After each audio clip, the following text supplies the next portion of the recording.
Okay, there we go. Got it fixed. That was a long 7 minutes.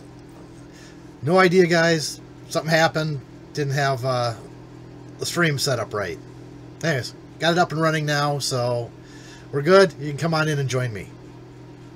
Once again, I'm talking to myself.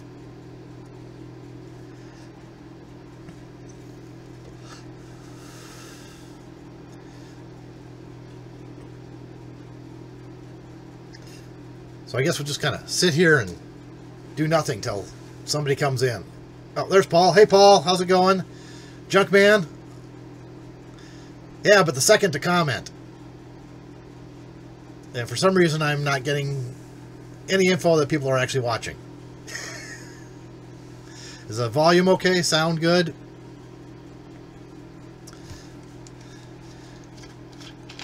Haven't changed anything since I set up the microphone, so hopefully it's working properly.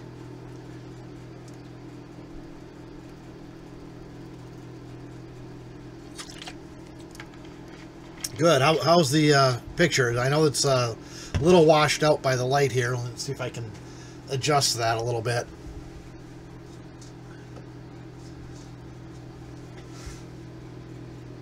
Still getting a massive glare there.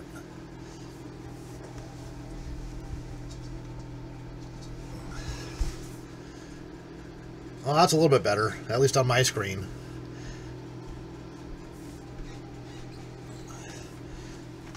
I don't know what the light's reflecting off of behind me, but it's reflecting off of something.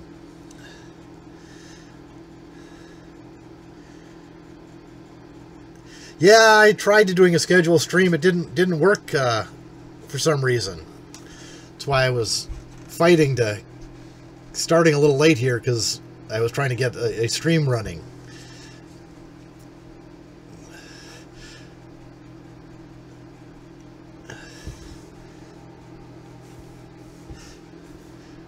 Yeah, you know what? That's what it is. It's a stainless steel shelf, and it's reflecting off of it. Hang on just a second.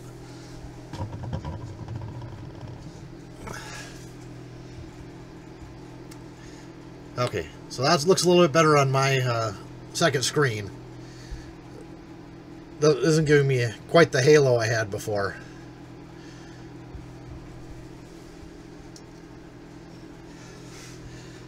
There, even better.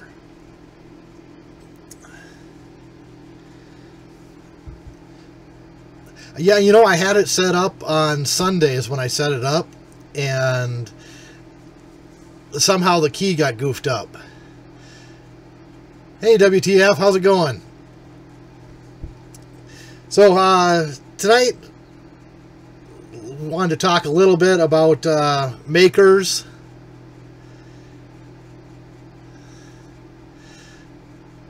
Yeah, I'm not gonna sand my palette. I will play with the lights, though. Let's see, which one's reflecting off of me now? It looks better on... I've got a second screen set up over here now. And the picture looks much better on that one than it does on the stream picture that I'm receiving. Yeah, no sanding of the palette. So anyways, maker. So I've got...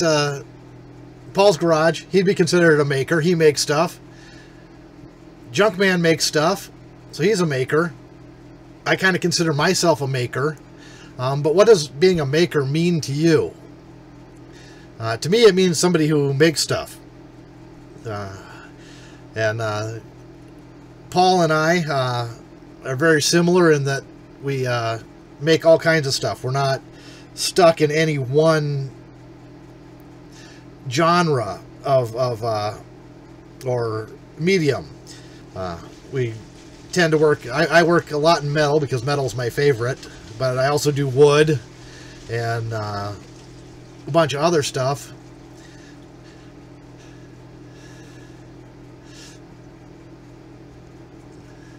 Well, see, you're a maker then. Or, as I like to think of myself, more as a garage guy. You know, somebody who does tool stuff. I work with tools. And I'm not stuck in any one medium.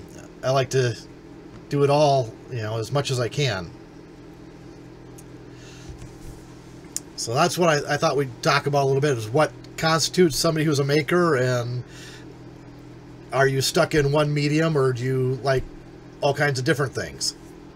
I said, for me, I like all kinds of different things.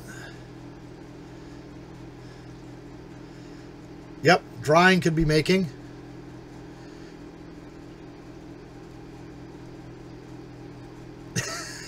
Paul commented that he doesn't make dinner anymore. His wife won't let him.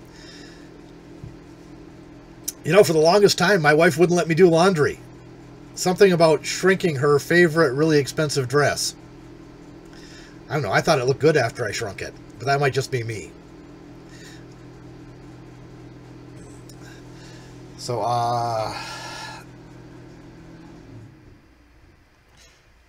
maybe that'll make the sound a little bit better. I killed the heater.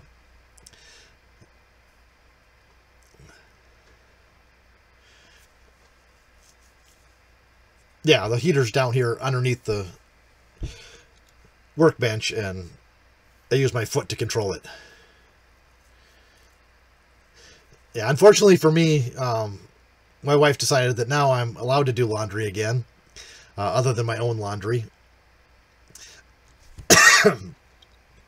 Otherwise, that's the only household chore that I've ever been banned from is laundry.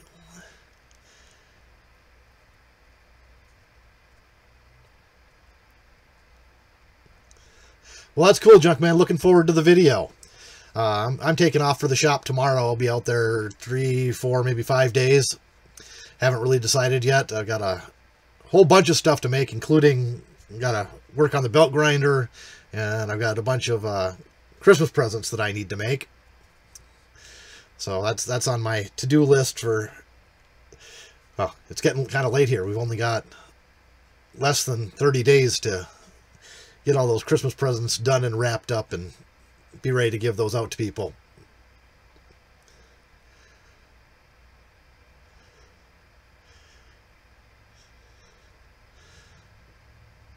Well, isn't it going to be exactly what most people think it is after you show it to us? Unless it's like a thing inside a thing disguised as a thing. Have fun out in the shop, Junkman.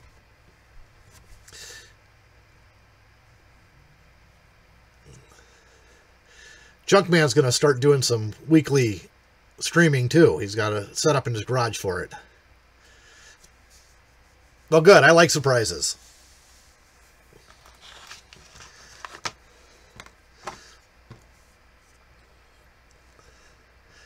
So we're on week 3 here of the live stream on Tuesday nights, which is kind of exciting for me. I really want to see if I can do some kind of a live stream from the shop, but our internet's so bad out there I don't think I can. But I'm going to do a test stream this week to see if I can do at least some kind of minimal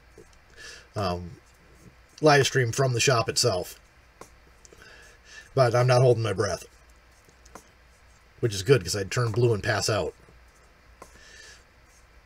Of course, some of you guys might be happy if I turn blue and passed out. So, excitement here in the shop, in the basement today. I went and bought myself a new stool. It's got a back on it. I can actually lean back a little bit and not fall off. If you got a Northern Tool around, I can recommend their stool that they have on sale for $29 or $29.97 or $99 or something like that. And then I just got a $5 off $20 purchase coupon to use on it too. So I think it came to 27 something after the coupon and taxes. But very comfortable stool and seems to be pretty solid. There's a little bit of rock to it, but not too bad. Some of that rock might be the really uneven floor that it's sitting on. This area is going to get a new floor poured into it. Hopefully sometime in the next, well, maybe January. I'll go check out the one at Northern. I think you have a Northern down there, Paul. Northern Tools. That's seems to be a darn good stool, and the best part about it is they didn't put any of those really cheap tools in it to put it together. You had to use your own.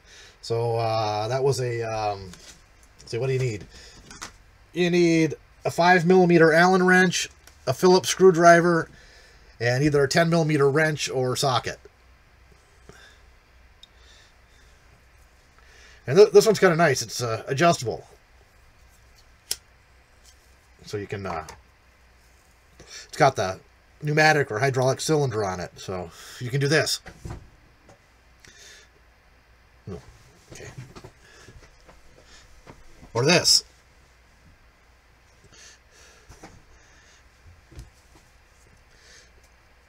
Yeah, I feel sorry for you. You're going to have to get rid of those to work. You're going to have to get some standard tools to work on that van, Paul. Either that or use the any size wrench, which usually ends up in bloody knuckles and a lot of cursing.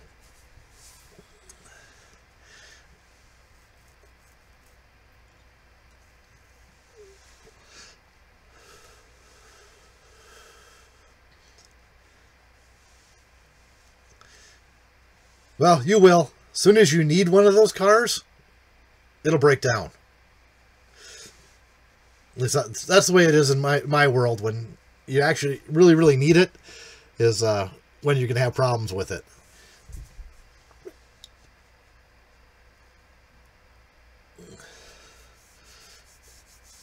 Yeah, and those three bolts that are on there probably have a metric equivalent too, like 15mm. Is it 15? No, 13.5 are really close together. 15 and 5/8 are really close together, something like that.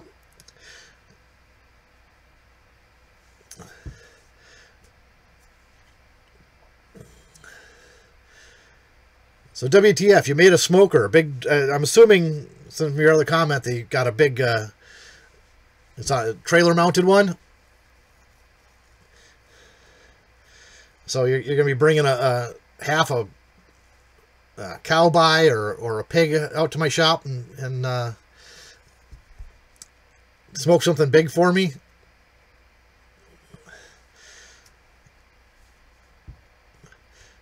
Just like most men that I know, smoked meat is awesome.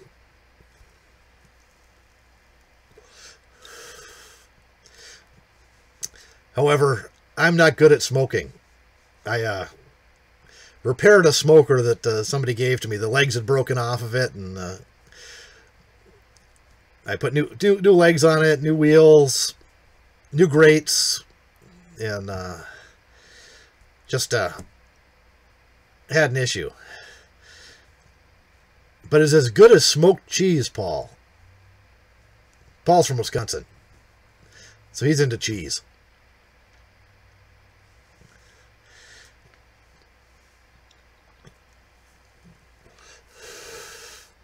Actually had some really good smoked cheese a couple of months ago.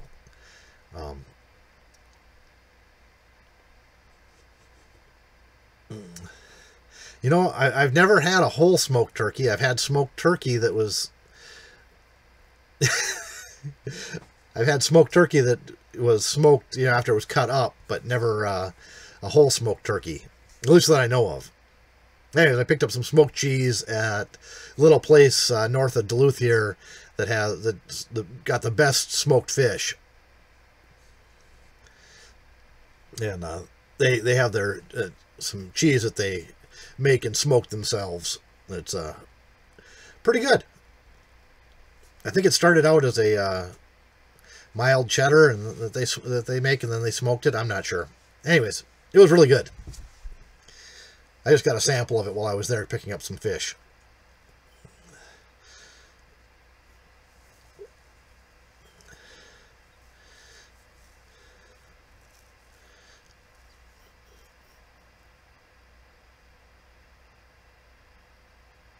Oh, that sounds good.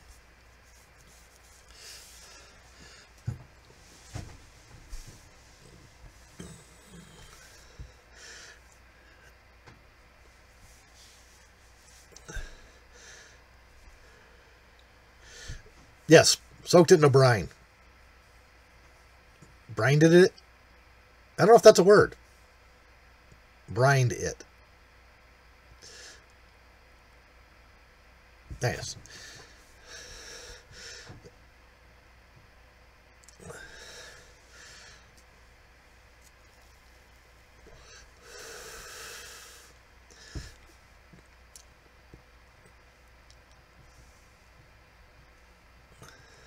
Now, see, that's the problem I have with smoking. I never know exactly how long to smoke something, and to make sure that it's fully cooked.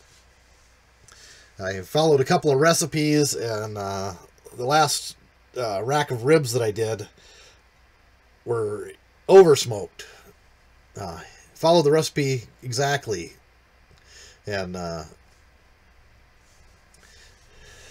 just had too much smoke flavor in it.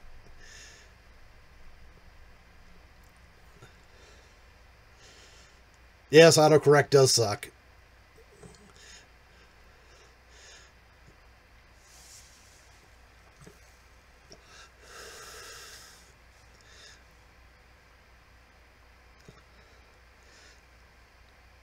I watched a video, Chucky 2000. Next project. Still working on the belt grinder.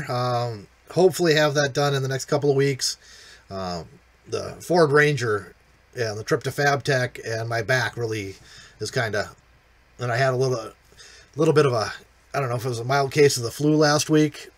Something. Anyways, I felt pretty miserable all week last week, and then most of the weekend, and then my wife picked up some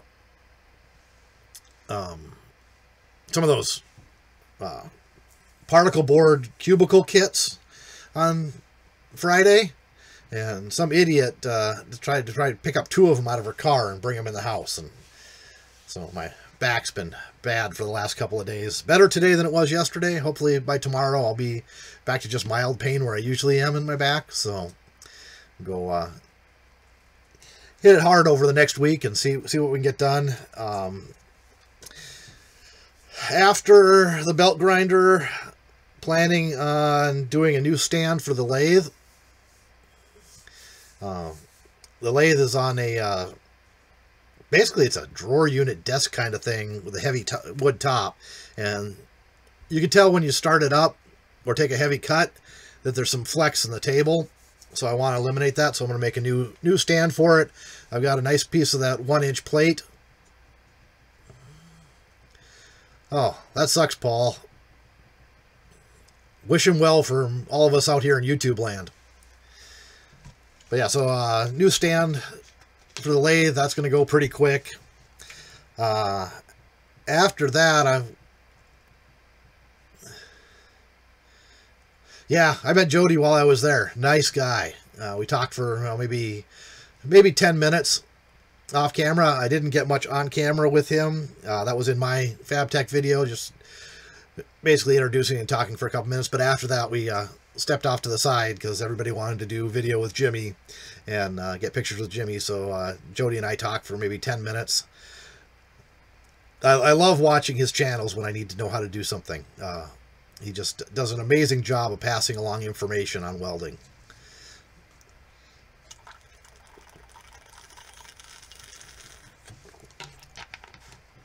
But anyways, I was watching a video from Chucky 2009 today.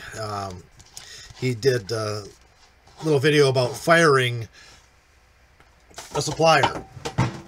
And I fired that same supplier over a year ago. About 2 years ago, something like that. Airgas, just some of the same problems that everybody runs into with Airgas. They just did not do a good job of servicing my needs.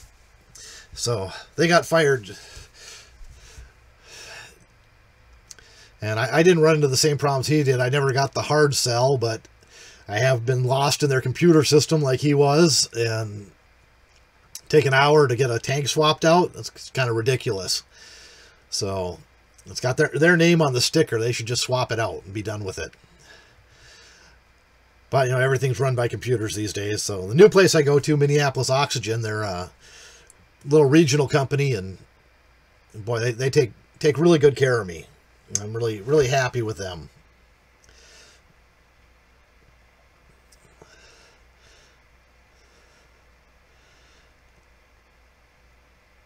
Yeah, sucks to be you, Paul. I mean, it's not a bad company. They do charge, everybody says, that they charge a little bit more to a lot more, depending on what else is around, if they have competition. Here in town, we have Minneapolis Oxygen and Airgas and Praxair. So they've got some competition in town, and I just decided to go with a smaller local company who treat me really well, and they do good stuff. Earlier this summer, I was running out of welding gas at like 2 p.m. on Friday or 3 p.m. on Friday out at the shop, and it's an hour to get to town. And I called them up and said, hey, I need gas. Can you wait for me? And said, yeah, no problem. We'll be here. So I got there. Somebody was there. They had a tank all set up and ready to go for me. So all we had to do was quickly swap out tanks. I tossed them some cash, and down the road I went. Try getting the guys at Airgas to stick around for a small-time user on a Friday afternoon. I've tried. They don't do it. I got oh, you'll have to come in on Monday. Well, Monday doesn't do you any good when you only have weekends to work on your projects.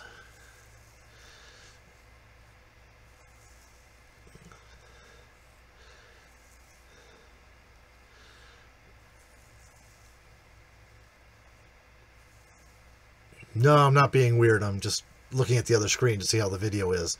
And I said, I've got to... You know, Chucky is okay. From my perspective, I'm a little bit older than him. So I've probably seen and done a lot more. I was probably a lot more like him when I was younger. However, some of the stuff that he does is a little sketchy. Some of the way he goes about stuff, brute force is not always the correct way. Sometimes a little bit of finesse will get you where you're going a lot faster. So, but yeah, he does make good videos, and you know, like I said, as an older guy, you know, over 2 times his age, I've seen a lot more, done a lot more, and know a lot more about how things work, I guess. So, but yeah, for entertainment, he makes pretty good videos. And the last few, I guess there's rant videos. I've definitely seen his perspective and how he does things. You know, some of his life experiences he's gotten older. It's kind of interesting to see his entire. You know, he started that channel when he was pretty young, and I think it's 6 or 7 years now he's been doing videos. So you can see that progression and maturity throughout his videos and how he goes about things. But I was pulling out what little hair I had left when he was trying to get those brake drums off the tractor.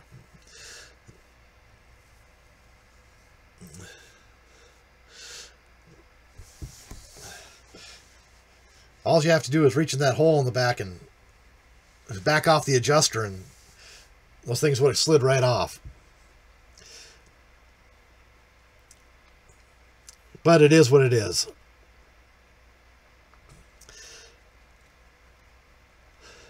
How's it going, No Way?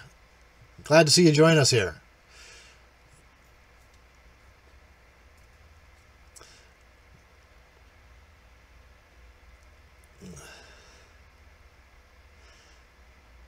$49. No Way asked how old I actually am. 49 and a half? Somewhere right in there. As you can tell from all the gray, I have kids.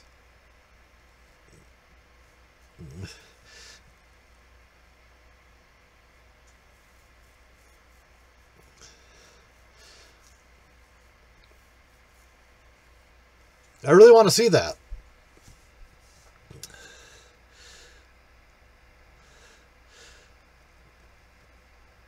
So you've seen a lot there in life too, No Way, and understand. Hey Cody, channel, what's it about? It's about making, building, doing stuff, encouraging other people to get out and do stuff and showing that it can be done. You don't need a huge fancy shop full of stuff. You can get by with a little bit less. I try to do a lot of projects where I do simpler things, and then other projects where some of the big machines come in handy.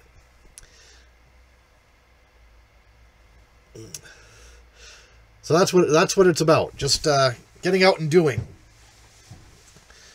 and encouraging other people to get out and do as well, and offering advice or help or whatever it needs to.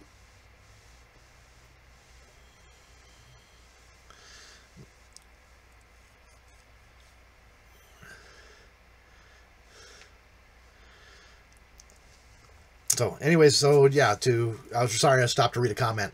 So that's what my channel is about, is to encourage people and show what can be done, and the fact that you don't have to be an expert in something to do it. Just do it. Right now I've got a Lincoln 25 plus year old Lincoln SP250 MIG, and then I've got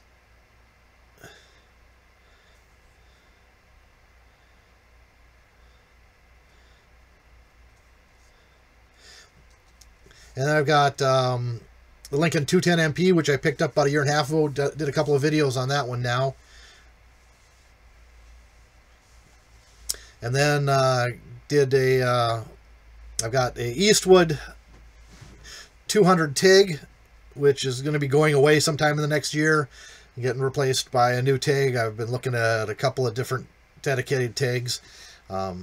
Right now I'm leaning heavily on the Lincoln, I don't remember what it's called. Anyways, their 200 amp AC/DC TIG inverter.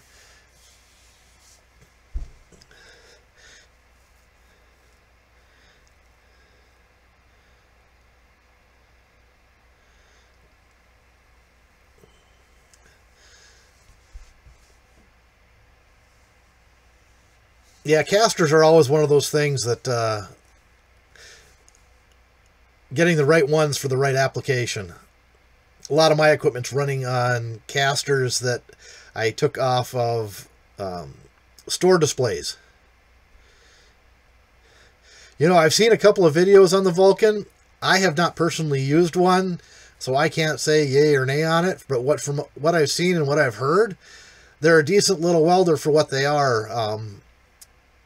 Things that worry me about any thing like that from Harbor Freight. You know, it's not typical Harbor Freight throwaway pricing. It's for a couple $100 more, you can move up to a name brand machine, because I'm worried that Harbor Freight, as they've done in the past, all of a sudden there's no support for the tool. If you need parts for it 5 years from now, are you going to be able to get parts for it? My Lincoln SP250, that's, yeah, 25 plus years old, I needed a new drive roller.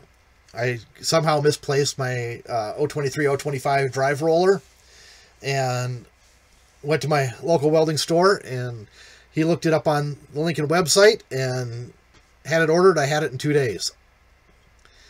So they support for a 25-year-old machine. Pretty good. But you know what? My theory is, if you need a welder and you can afford that's the welder you can afford. You can't find anything on Craigslist or whatever your local classified ads website is. Buy it, use it. You know, you gotta have something to do the work. My theory has always been, buy the tool you can afford right now, and you can always upgrade later. So that's why the Sheldon lathe that I bought, it was what I could afford, what I could find in decent condition. I had a Tombstone. I love that. The reason I bought the 210 MP is because I wanted a stick welder in the shop again. I'd wasn't using my Tombstone. I didn't use it very much. And so somebody offered me a decent amount of money for the tombstone. They needed a welder, and so I passed it along to them. I had the Lincoln 210 or 250 SP, and most of the work that I was doing I could do with a MIG welder. So I didn't need that tombstone. And then I was looking for a new AC/DC tombstone, not new, but used, and they came out with that 210 MP, and ESAB came out with the Rebel, and I got my local welding store had a 210 MP set up. The ESAB rep brought in the Rebel, and I got to spend about 3 hours playing with both of them side by side. And I tell you what, they both weld beautifully. At that time, Lincoln had the 210 MP on. They had a rebate on it, so it was $9.99 after the rebate plus tax, of course. And the Rebel would have run me about $1,500 for the same setup. So dollars won out at that point since the machines welded so comparably.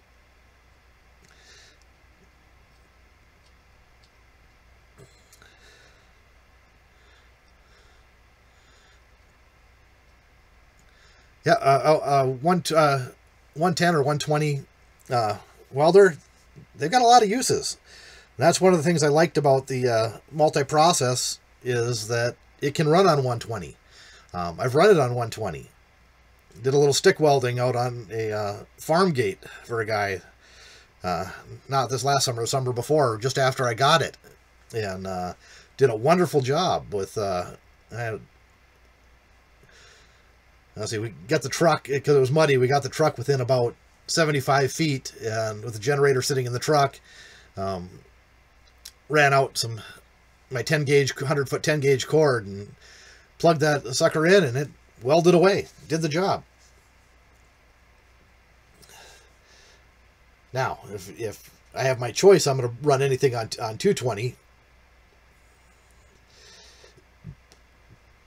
Yeah, welding is always better on 220. In school, when I was learning how to weld, well, I actually knew how to weld, but I went to school to get my certifications. All the machines there, 463 phase. Tell you can get a lot smoother arc out of 463 phase. But I don't have 3-phase in my shop, nor do I have 460. So that's not an option for most people. But if I was doing a big commercial, yeah, I've used the suitcase wire feeders. They work pretty darn good. SV Seeker's another great channel to watch. I really love Doug's attitude on, you know what, just do it. If you screw up, do it again. But learn something from it. But, Doug's attitude is great, and his attitude and thoughts on job site safety are right up there in the same place with mine. The only person who's in charge of my safety is me. It's not anybody else's job to keep me safe. I'm an adult. I should be able to judge for myself if something's safe or not. And going along with that, I'm not going to let somebody else tell me that something's safe when I don't think it is.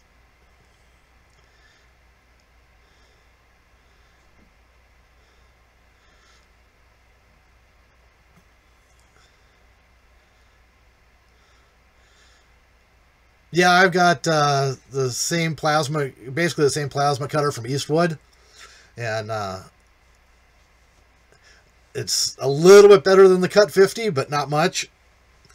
And that's hitting the road too. I really want to get something better. I like the Lincoln wire. Hobart makes a good wire. If they carry Sandvik wire, Sandvik makes good wire. I usually stick with those. Same with welding rods. I buy Lincoln rods. Just my choice. They're a little more expensive, but I know what I'm getting out of that can. You know, I know that they're going to be good.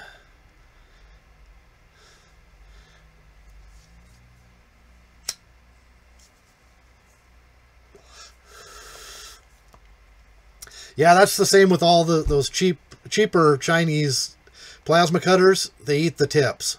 I told a story. If you go back and watch the video I did, 2-year review on that Eastwood plasma cutter,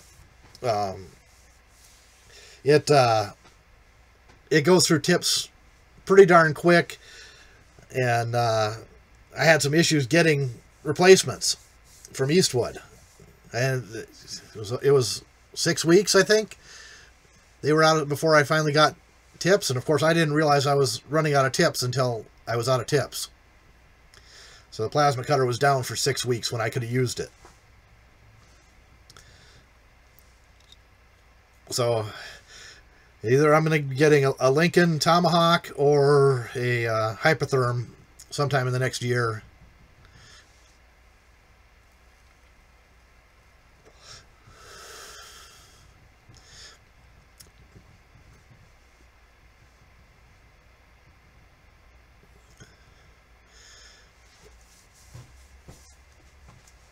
Nope, not just you. And yeah, Paul, that ESAB Easy Grind, Lincoln makes one too, and I believe Hobart also makes one. Of course, your best deal on welding wire is going to be on the internet. Just as long as you're buying from a reputable supplier, you should be okay. A buddy of mine bought some Lincoln welding rods from eBay, and they looked like Lincoln rods. Everything looked right, except for the spelling was wrong. They were Chinese imports, knockoffs that were designed to look just like the Lincoln rods.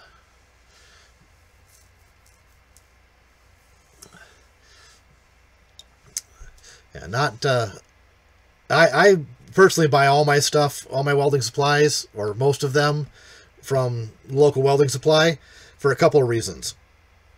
It was basically one of the ones is to support my local welding supply. I want them there when I need them. If I spend a little bit more money there, you know, when I call them, you know, like I said before, at 3:30 on Friday afternoon, and and ask them if, you know, okay, can you hang out? I'm going to be there, you know, right at 5 or at 5:05. They're willing to do it for me. So that to me makes it worth paying that little bit of extra, buying stuff from them versus buying off the internet.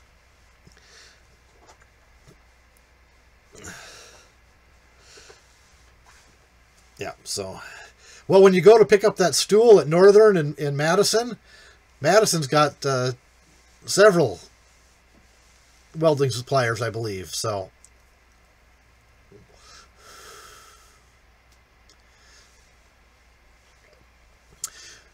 That's one that I haven't used. I've never used a Forney wire. It's, I've got, yeah,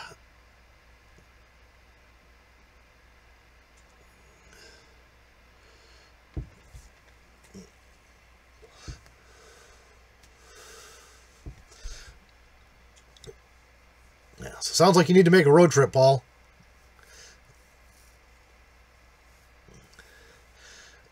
I know Forney makes some really nice welders. I looked at some of them at FabTech, but they didn't have any to try out. They were all just displays that you could look at. So ESAB beat out everybody on the trials. They had 8 stations set up, 8 or 9 stations set up to run their machines, and moving people through them at a pretty good pace. So that's about an hour from me, and about an hour and a half from the shop. Ashland's a nice little town. Spent a lot of time working up there over the years.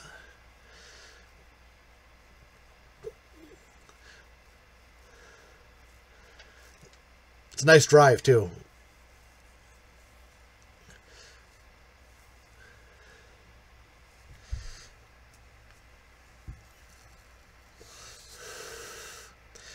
The wife and I even took a long weekend there one year. A little getaway from the kids and life. We jumped up to Ashland and spent 2 nights up there.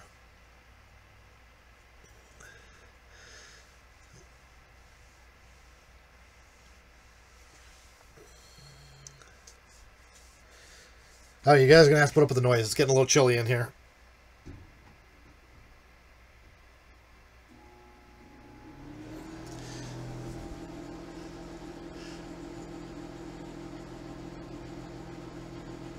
We actually have no snow right now. It was in the high 30s today, and with a southwest wind all day. So any snow that we had left at our house is gone. We didn't have very much here. We're down by the lake, so it hasn't really been cold enough to for the snow to stick here yet. I was actually just talking to the guy who owns the gas station across the street, convenience store, today, and I want some snow. This time of year is bad for me because of allergies, especially when it's windy. You get all that leaf mold and dust kicked up, and my allergies bug the hell out of me this time of year. So I like to, once I get a good coating of snow on the ground, they all go away.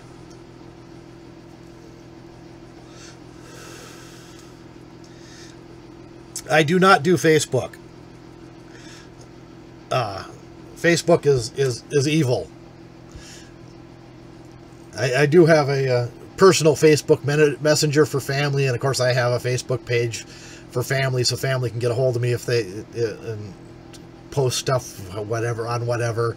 But Wood Metal Workshop doesn't do Facebook, and last time I logged into Facebook was probably 6 months ago.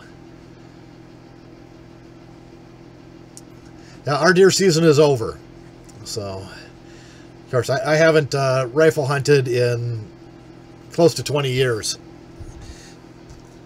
I found out, I decided, it was about 1990 or something, a bunch of the guys that I was working with, they all wanted that a week or days off during the hunting season, and I was piling up 20 to 40 hours of overtime a week. I'd rather have the money than the venison.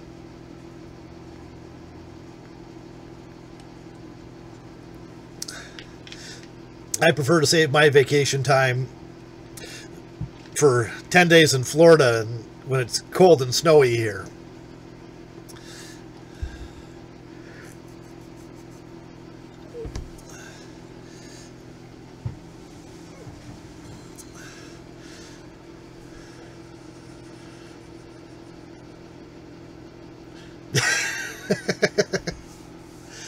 Paul's Garage, for those of you watching this in the future, says, don't hunt with rifles. Rifle season is too short.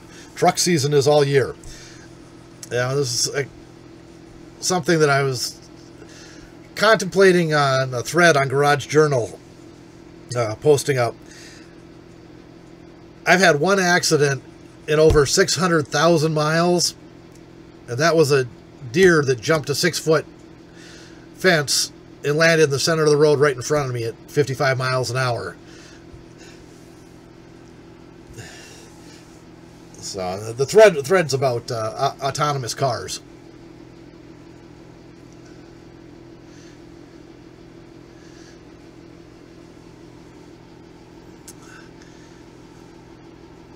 Yeah, unfortunately, I have friends and relatives who hunt, so I get as much venison stuff as I want. A couple weeks here, I know I'll be plugging in an extra freezer because, and just to store the venison and other wild game that's going to come in.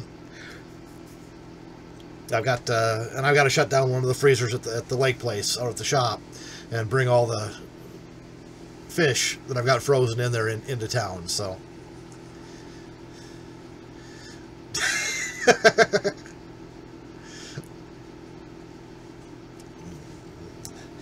That's pretty good, Paul.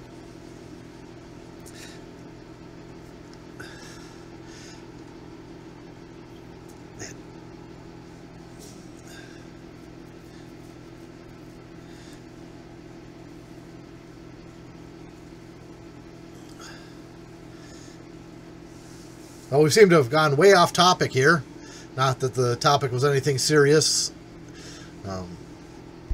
Just a little talk about makers and what constitutes a maker, and do you consider yourself one?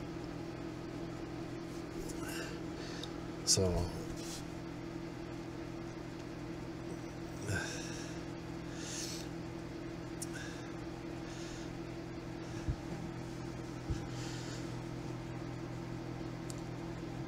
it's kind of nice having the stream set up now, so it's actually good. It's not refreshing all the time. Have you guys had any refresh and problems with the stream tonight? On my end, it's looked really good. I haven't had any.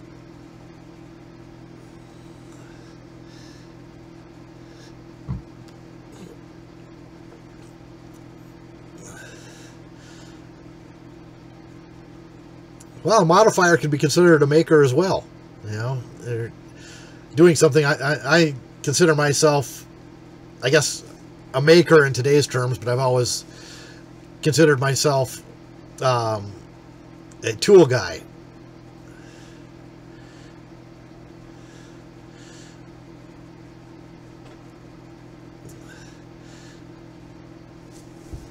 You know, I'm a tool guy, shop guy. That's where my hobbies lay. I've had this discussion with other people over time that, you know, why do you spend so much time working on, you know, your shop and stuff for your shop? And my hobby is just being in the shop doing stuff. So it's all of it's enjoyable to me. The only thing I really don't care to do anymore is automotive work on daily drivers.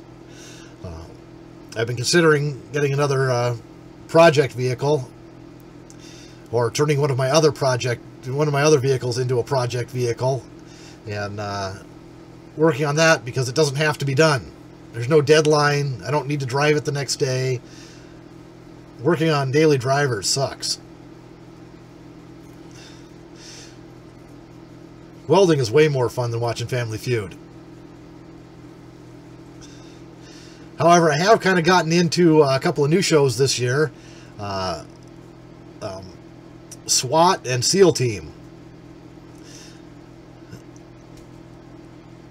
Yeah, the problem is, Paul, that I just haven't decided what, if I take, like my 95 GMC with a service body on it, it needs fenders, doors, rockers, and cab corners. And then I thought about buying a Jeep or a Scout or a Bronco to make an off-road rig. I just, you know, right now I just don't know what I want to do, so I think I'm going to build a trailer. Building a trailer sounds like fun. Haven't built one, and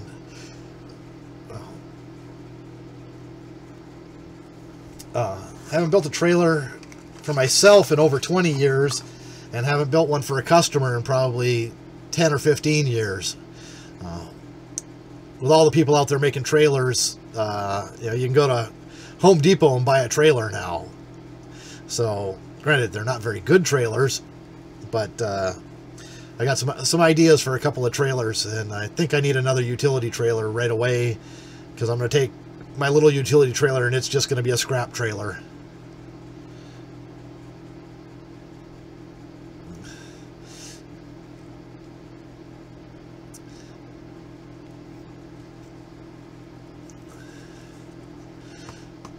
Yeah, well, if you only have one vehicle to work on, and it's not a daily driver, like I said, it's a fun project. It's something to do and something you can learn on, so you can move on to another project. Maybe something a little more difficult, or, you know, something along of that nature. But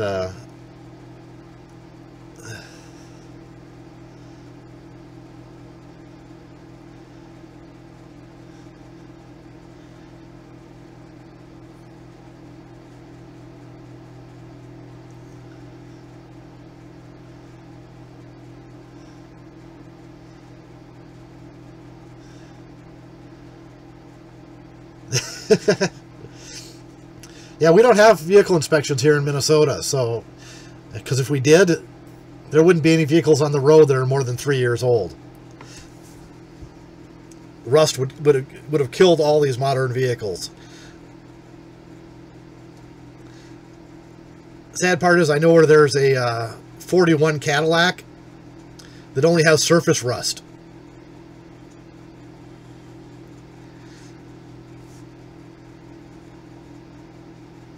Well, that's what you drive for your daily driver.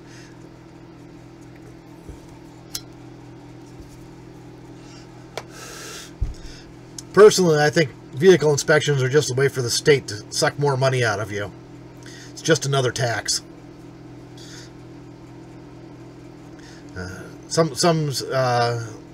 I know some have yearly inspections, some have smog-only inspections, and some have 2-year inspections.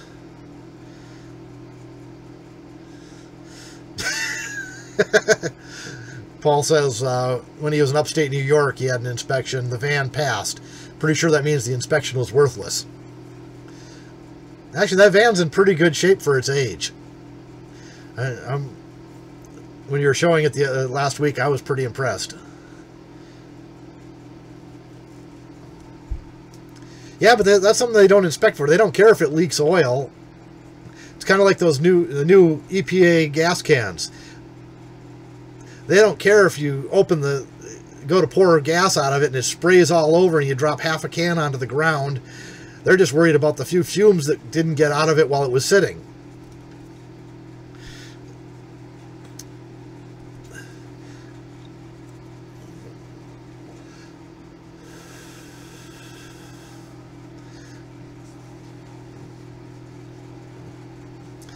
So yeah, so no inspections here.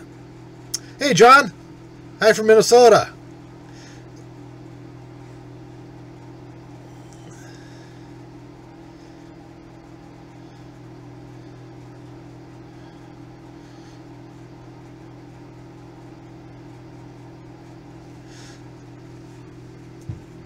Yeah, now if you're out in New York and you need a new catalytic converter, you have to use a factory converter. They don't even allow you to use aftermarket ones.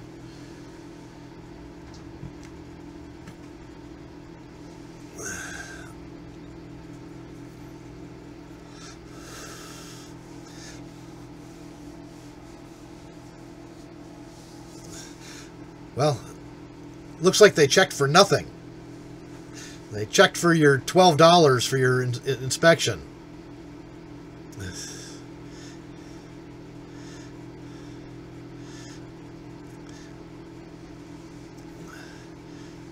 Which part of Georgia are you from there, John? I want to be, of course, next spring on our way to Florida, or I'm way back from Florida, I haven't decided yet. We're going to stop in Tifton and see Keith Rucker and visit the Agriculture Museum.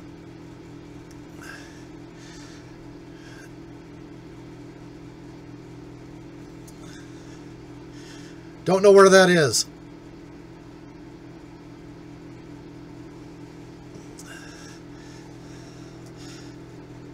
Of course, my geography for Atlanta, or for Georgia, is I know where Atlanta is, and I know where the Florida border is. Okay, there's a Ford dealer in Macon. We were on our way to Florida about 5 years ago, and a semi-truck in front of us didn't latch his back doors, and they opened up in front of us. It was at 2 o'clock in the morning, and started dumping full milk crates out the back,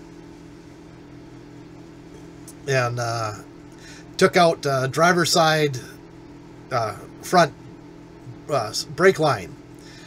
And Saturday morning, I found this Ford dealership that was open for walk-ins on Saturday mornings, and they were able to get me in and get that hose replaced. They ended up replacing the caliper too, because they've never seen rust before.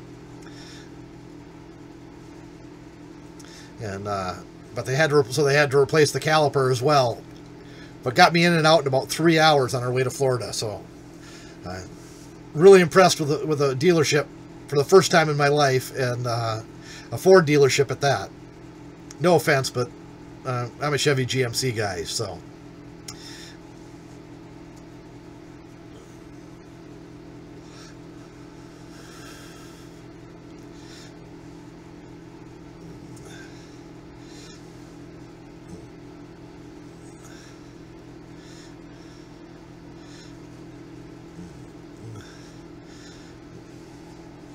So there are some. Is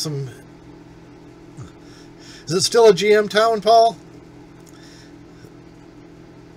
Is the factory still open there?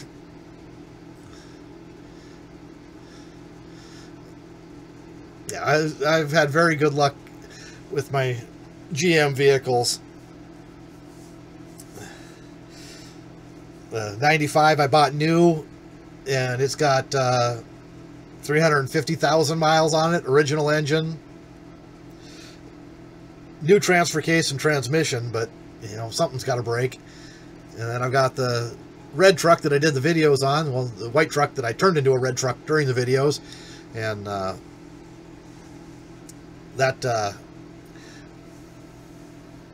that one's got 250,000 miles on it. I bought it with 220. You know, I had a GMC Savannah that I bought for my sister. It had a wheelchair lift in it, and never had a problem with that. And then I had another Savannah that was a work van, and never really had a problem with that either. Night, John. Thanks for stopping in.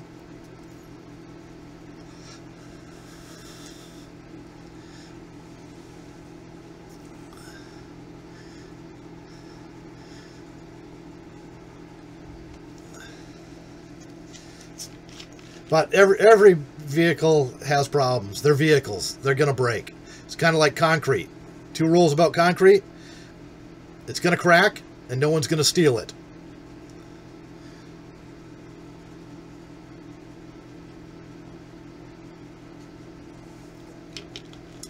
Well, the Savannah for my sister never really got overloaded because it was a wheelchair accessible van. It was, you know, we used it to haul my sister in a wheelchair.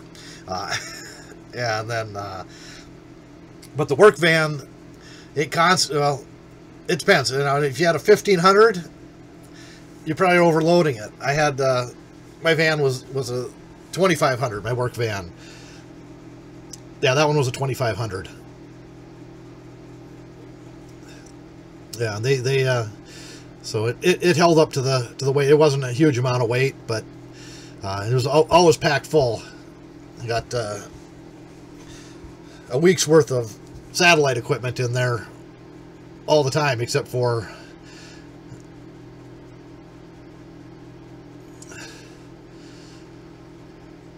yeah, you overload any vehicle, it's not going to last as long. Just like if you're constantly towing, they don't last as long. So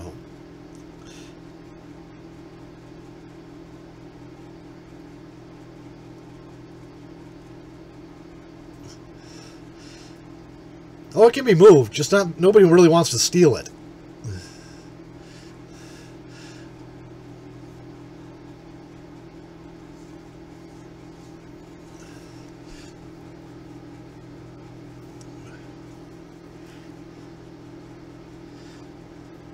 Now, I had a E350 for a work van for 2 years after the Chevy got retired, and it definitely did not drive as nice as the Chevy drove. But my favorite it was still the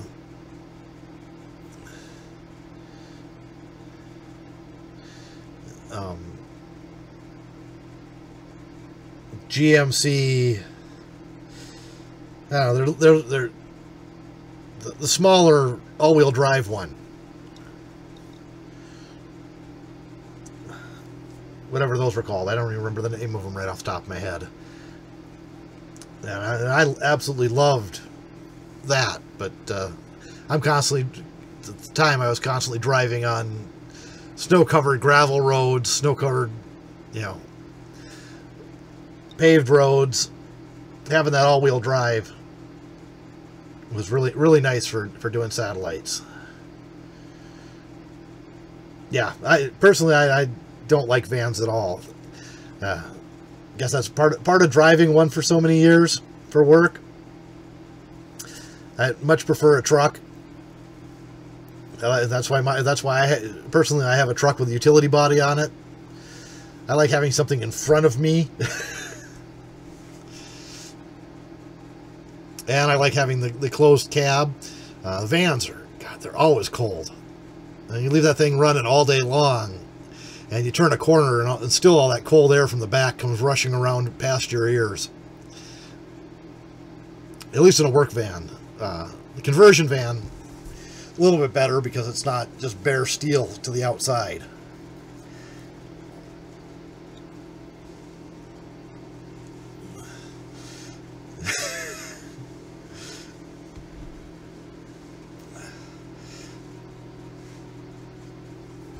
The only good thing about a van is all the enclosed lockable space. And a good service body takes care of that for you, so. Yeah, none of the company vans that I drove, they would have done something nice like that. They didn't even have we asked for the cloth curtains that go over the cage.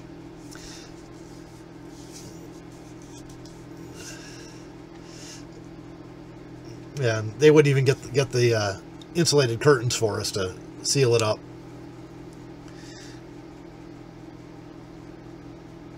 And they'd buy us gloves and other winter clothing. I just don't get it.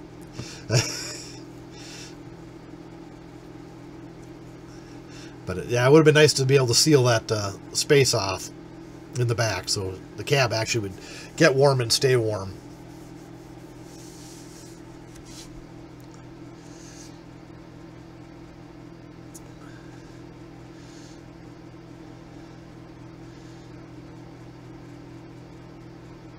You know, my wife absolutely loves the heated seats. That was one thing she requested. We had heated seats in the Suburban and the Tahoe, and when we were getting her a new vehicle, that was the one thing that she was not going to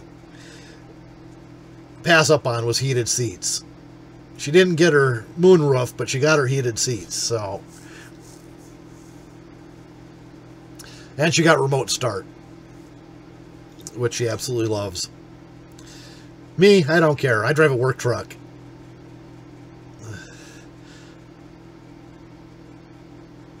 I like looking at one. Just don't like having one. That'll really confuse the people watching this in the future.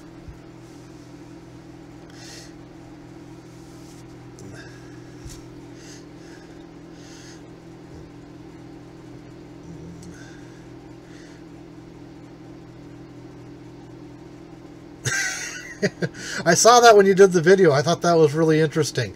That must have been a part of the upgrade on the conversion van, was the driver's side only heated seat.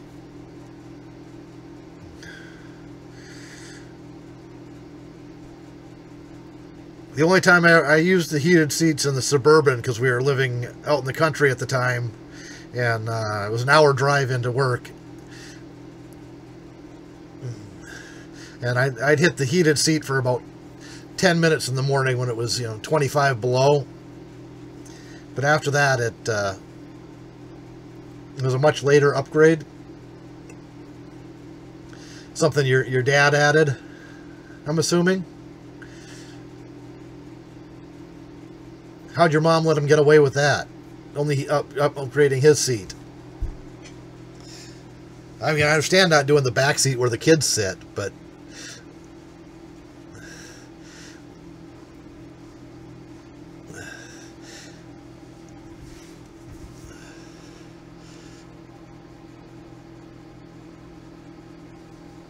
what do you think of that Jeep Compass? I really don't care for them.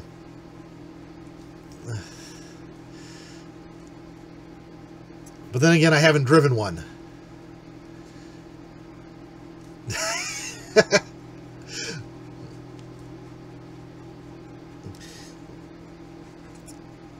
We have a thing about brown in our family.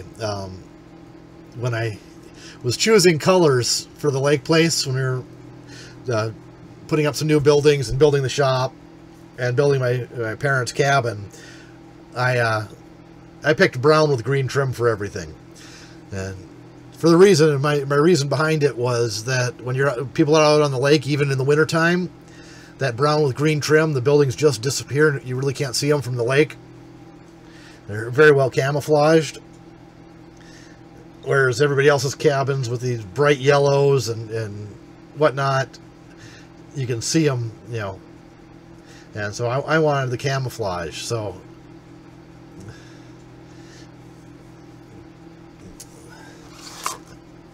I got the camouflage of my choice, and they got to decorate the insides of everything but the shop. That was my choice too, because it's my shop, damn it.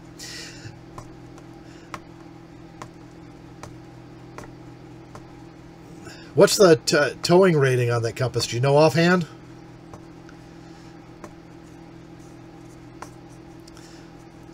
I know my wife's Terrain. I think it's tow rating is like 4,500 pounds.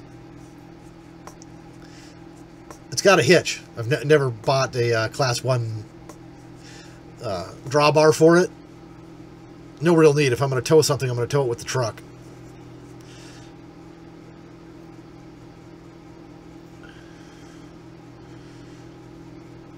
That's not too bad. You can tow one of those Harbor Freight trailers with it.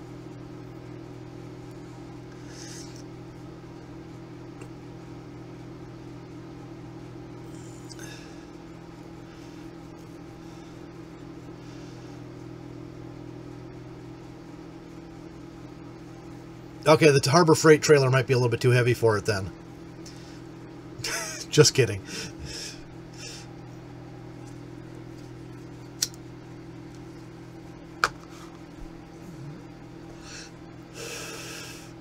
I don't think I'd put 200 pounds on the Harbor Freight trailer. About 2 years ago, a guy brought me one of the Harbor Freight trailers and said, "Can you fix this up for me?" So went through and welded all the joints.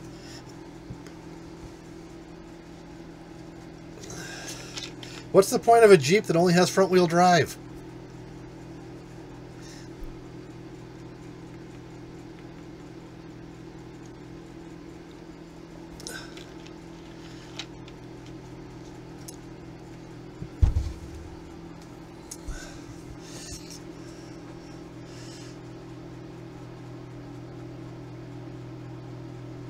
Yeah, it's a Fiat Panda.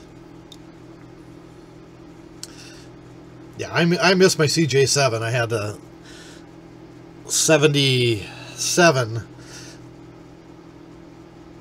Was it 77? Yeah, I think it was a 77 or 78 CJ7 that I just loved. And guy ran a stop sign and plowed me into a telephone pole. And insurance didn't total it. I was really surprised. So I rebuilt it myself, and about the time I was done rebuilding it, I decided I wanted a new truck, a brand new truck. So that was the down payment on my new truck. I sold that, and which I guess worked out for me because the guy who bought it blew the engine 2 weeks later.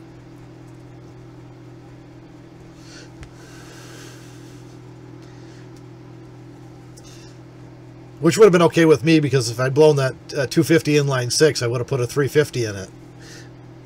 But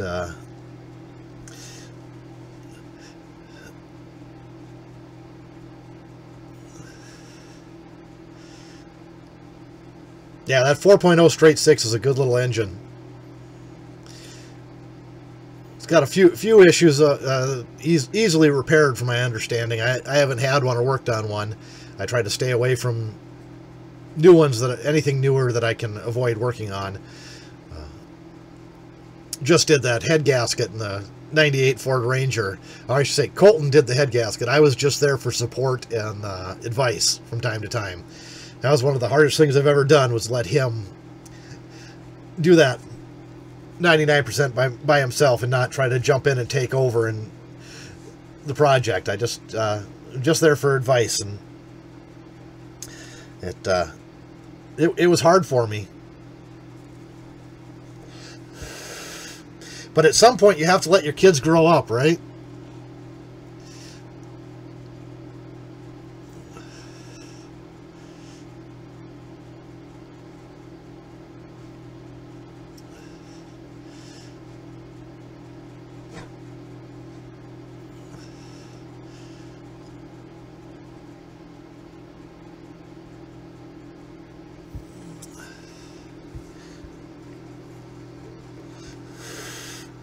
Well, guys, we've been running for an hour and 11 minutes here. Paul's stuck with us the whole time. He's been here the whole time. But I think I'm going to have to fold it up here. Need to get some stuff together. Headed to the shop tomorrow. Going to be out there for 4 or 5 days. Get as much stuff as I can done. Like I said earlier, I've got to work on the belt grinder. And then I also need to get going on some Christmas projects. So there's going to be some woodworking projects that are coming up.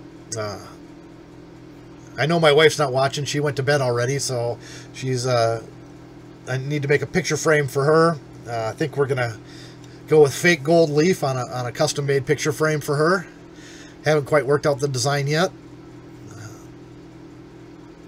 And next Tuesday, 9 o'clock, we'll be back here live. And new video on Saturday. Don't know what it's going to be yet because I haven't made it. So look for that too. You guys have a great night. Take care. And get out in your shop and do something.